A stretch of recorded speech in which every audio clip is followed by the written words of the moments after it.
ये जो क्वेश्चन है ये पूछा गया है कि एक सब स्पेस है W, और जो W है वो आपका इस तरह से डिफाइन किया गया है x1 x2 up to x10।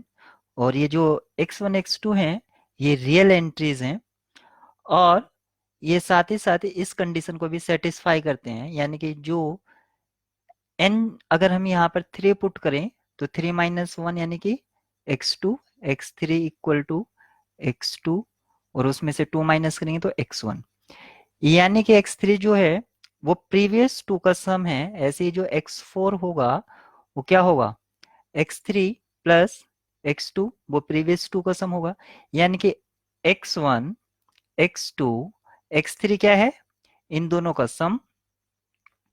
फिर नेक्स्ट जो है वो इन दोनों का सम। जैसे आपके फिबोनाची सीक्वेंस चलती है वैसे ही कुछ ये चल रहा है, फर्स्ट 2 टर्म है और फिर उनका एडिशन चल रहा है, यानी कि कुछ भी करके, क्योंकि ये जो थर्ड एंट्री आई है ये किससे आई है, इनसे आई है, और जो नेक्स्ट आएगी वो इससे और इससे आएगी। ये तो पहले से ही फर्स्ट 2 से है और बाद में ही आ रहा है, यानी कि जो आने वाली 3 4 5 जितने भी कमिंग एंट्रीज हैं, यानी कि अपकमिंग एंट्रीज हैं, वो कहीं ना कहीं x1 और x2 का ही सम है। यानी कि जैसे x3 है वो क्या है, x2 प्लस x1। अगर मैं x4 की बात करूं तो x3 प्लस x2, x3 क्या था, x2 plus x1 plus x2, यानी कि 2 टाइम्स x2 प्लस x1। ऐसे ही x5 की अगर मैं बात करूं तो x4 प्लस x3।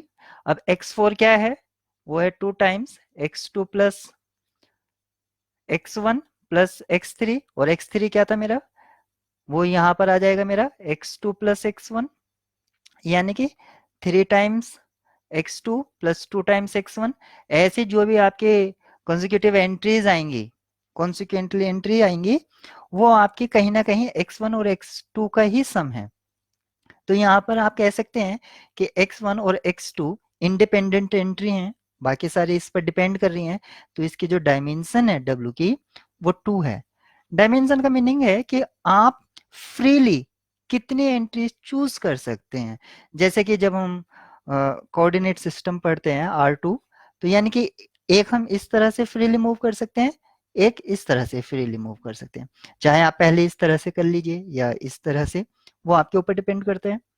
तो आप यहाँ पर 2 वे में यानी कि 2 डायरेक्शन में आप फ्रीली मूव कर पाते हैं, तो ये 2 डायमेंशनल हो जाता है। तो यहाँ पर आपका ये जो है इसकी डायमेंशन 2 है, तो आपका ऑप्शन ए ट्रू हो जाता है।